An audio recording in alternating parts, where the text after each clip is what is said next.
రోడ్ల మీద వ్యాపారాలు చేసుకుని లక్షల మంది బతుకుతున్నారు.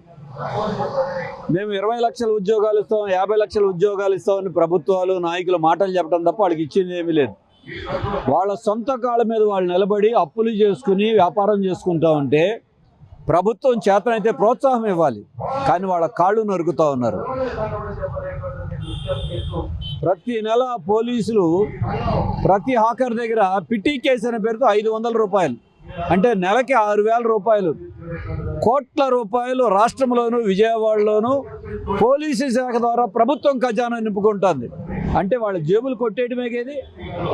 ఇది కాకుండా విజయవాడలో కానీ ఇతర చోట్ల కానీ చూస్తే ప్రజాప్రతినిధులు ఈ రోడ్ల వ్యాపారాలను అడ్డం పెట్టుకుని కోట్లు సంపాదించారు, అక్రమంగా సంపాదిస్తున్నారు.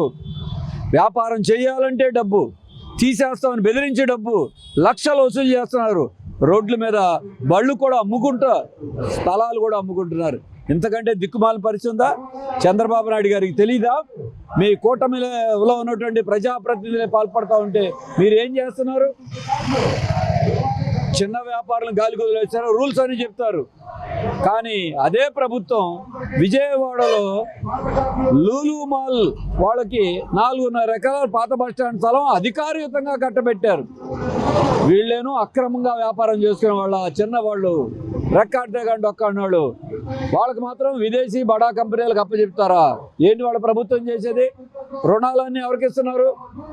వేల కోట్ల రూపాయల డబ్బులు ఎగ్గొట్టిన రఘురామకృష్ణరాజు లాంటి వాళ్ళకి బ్యాంకులు అప్పులు ఇస్తాయా? లేదు విజయ మాల్యా లాంటి వాళ్ళకి, అదానీ లాంటి వాళ్ళు, అంబానీ లాంటి వాళ్ళకి ఇస్తాయా?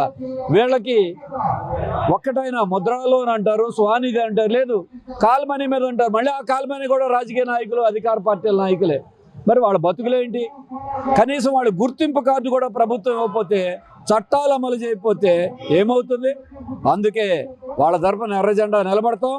వీధి వ్యాపారుల్ని జోన్ల పేరుతో, నిబంధనల పేరుతో, కోర్టుల తీర్పుల పేరుతో కొట్టాలంటే ఊరికం లేదు. ఉద్యమాలు చేయడానికి కూడా సిద్ధపడతాం. అందుకే వాళ్ళ రోడ్డు ఎక్కారు, గమనించండి. లేకపోతే మాత్రం తిరుగుబాటు తప్పదని హెచ్చరిస్తుంది.